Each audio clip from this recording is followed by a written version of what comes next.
Good morning, students. Today we are discussing the chapter 6 Metals and Nonmetals. On the basis of their general property, elements are often divided into two classes, metals and nonmetals. More than 115 elements are known today. Of these, 24 are nonmetals and most are metals. Okay, there are some elements whose properties lie between those of metals and nonmetals. They are known as metalloids. Mainly three categories. Elements can be classified into metals, nonmetals and metalloids. Okay, today we are discussing general physical properties of metals. Okay, first one, metals have a luster known as metallic luster. This means they are shiny, mostly when freshly cut. Okay, gold, silver, aluminum, platinum, they are lustrous. Such metals can be polished too. Okay, and we can easily find that they are lustrous. Okay, gold, we can get that shiny effect. Okay, so we can say they are lustrous. Next physical properties of metal are they are generally hard. Okay, they are shiny also and they are generally hard. For example, aluminium, iron, zinc, tin and copper. They are strong enough to bear heavy loads. That is, they have high tensile strength. Tensile strength means the maximum stress that a material can withstand while being stretched or pulled before breaking. So, they are strong enough to bear heavy loads. They have high tensile strength. Thus, metal ropes are used in ropeways for transporting heavy loads. Okay, and it is the tensile strength of iron that makes a bridge or a skyscraper able to withstand high pressure. They also withstand high pressure. Okay, metals are generally hard. Look at this picture. Okay, the ropeway are used for transporting heavy loads. So these are made by strong metals. Okay, because their tensile strength is very high. But some exceptions are there. Sodium and potassium are soft solids which can be cut with a knife. We can easily cut with a knife. And mercury is a liquid under ordinary condition. Okay, sodium, potassium and mercury that are soft. Then sodium and potassium are soft solids. Mercury is a liquid under ordinary condition. Okay, these are the exceptions for the property metals are generally hard. Okay, sodium and potassium we can easily cut with a knife. Next important property is sonorous. When we can struck, okay, they produce a sound called a metallic sound or metallic clink. Okay, this means they produce a ringing sound when hit. This property allows it to be used for making bells. Okay, in school we can see this type bells. In temples this type bells you can see. Okay, when struck they produce a sound called a metallic sound or metallic clink. Okay, this is the another important properties of metals. Next important property is density. Metals generally have high density. A few examples are given below.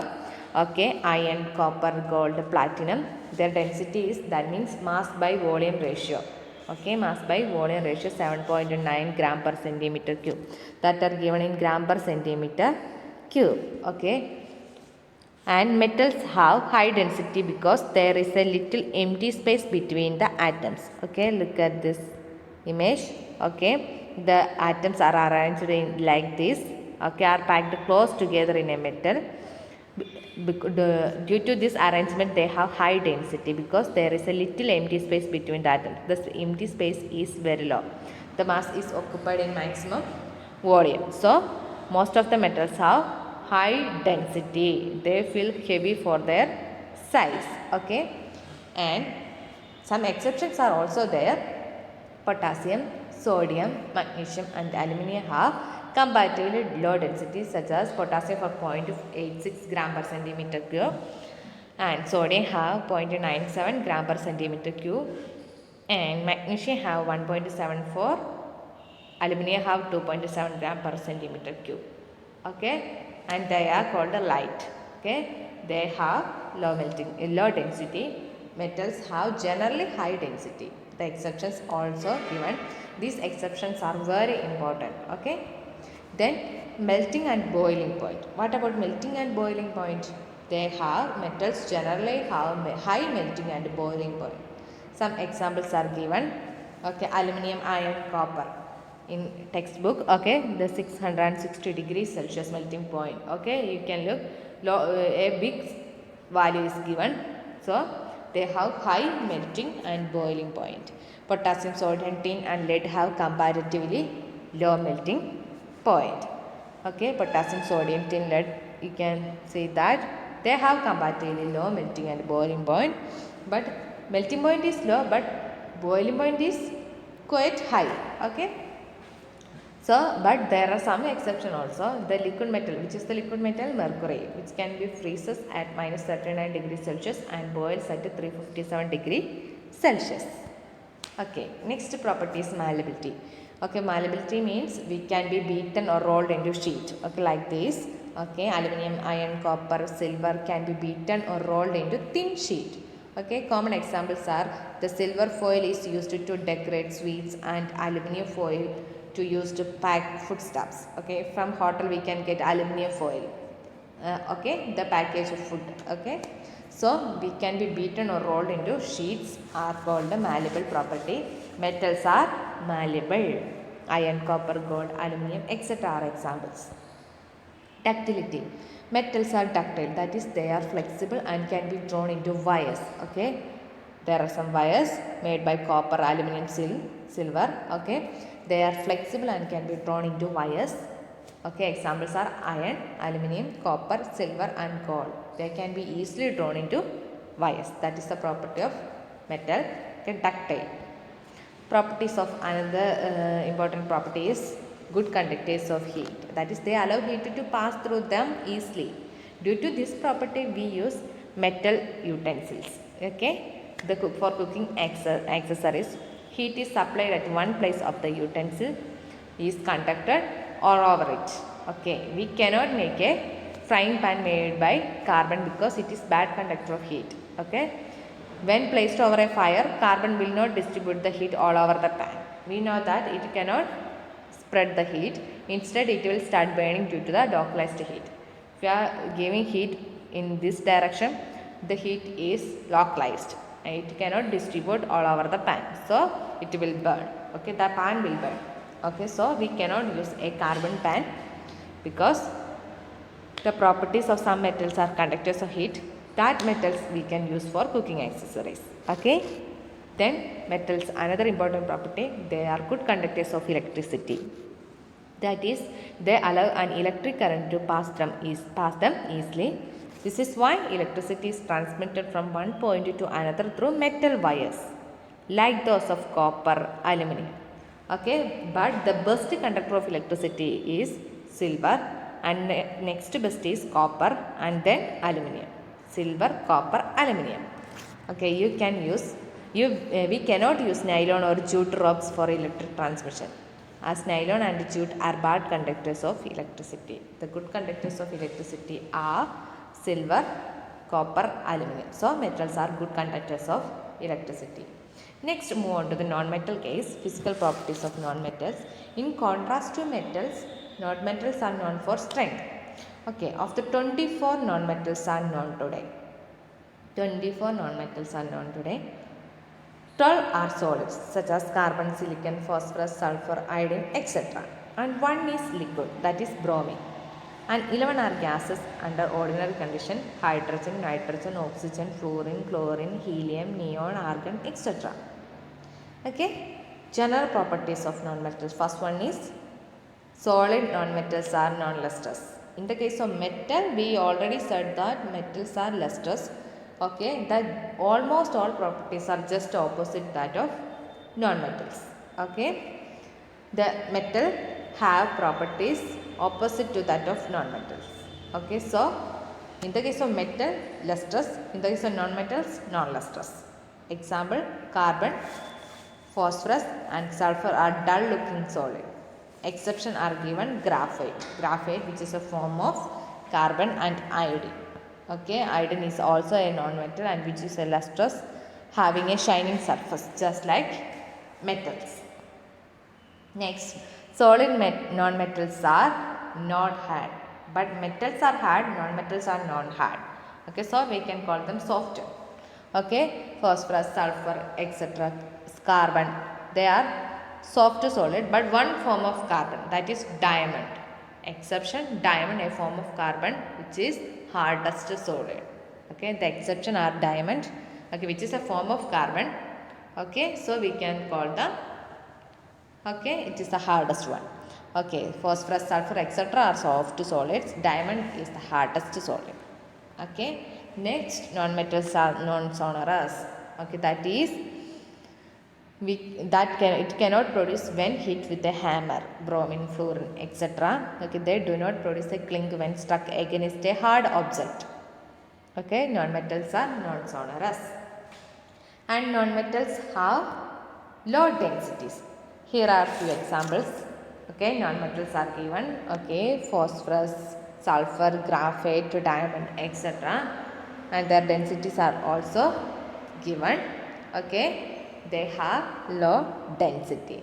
Okay, mass by volume ratio is low. Okay, then we can say that the arrangement is not closely packed and there is lot of space in between them, so densities are low. Okay, but the exception is the liquid non-metal bromine has a high density, and non-metals have low melting and boiling points. Solid non-metals melt. There are three main points are given. Solid non-metals melt and boil at low temperature, but temperature higher than room temperature, first point. And the second point, bromine, the only one liquid non-metal, melts below but boils above room temperature. Bromine is the only liquid non-metal which melts below but boils, which melts below room temperature but boils above room temperature. Non-metal existing in the gaseous state such as helium, neon, fluorine, chlorine, etc., under ordinary condition have melting and boiling point below room temperature. Okay, that table is given. The melting and the boiling point is also given. And coming to oxygen, the melting point is very low. Okay, minus degree Celsius is given. Okay, and exception is carbon, which melts at very high temperature, approximately 3550 degrees Celsius. Okay, then next property, malleability. We already said malleability means we can be beaten or rolled into sheet, but here non-metals are not malleable, they are brittle, they can easily break. This picture, sulfur is given, sulfur, phosphorus, etc. Okay, we can easily break, so non-malleable. Ductility, solid non-metals are non-ductile. None of them can be bent or drawn into wires. None of them can be drawn into wires. Non-metals are good conductors of heat and electricity, also bad conductors of heat. Okay, non-metals are generally bad conductors of heat and electricity, but metals are good conductors. Phosphorus, sulfur, bromine, etc., which cannot conduct electricity. Okay, but the one exception is there. Graphite, in one form of carbon, is a non-metal which conducts electricity. And in our textbook, some experiments are given. You can do that experiments in home. Okay, 52, page number 52. There are some experiments are given. You can do that experiments. Okay, then we move on to the third category, metalloids. Metalloids, also called semi-metals, are elements with the properties intermediate between those of metals and non-metals. Okay, metalloids are also called semi-metals, and their properties are intermediate between those of metal and non-metal. Boron, silicon, germanium, arsenic, antimony, and tellurium are metalloids. They have following general properties. Okay, metalloids are hard solid. First property is metalloids are hard solid, and second property, they may or may not have luster. Example, germanium, antimony and tellurium are lustrous, but silicon and arsenic are not. They have densities intermediate between those of metals and non-metals. All properties are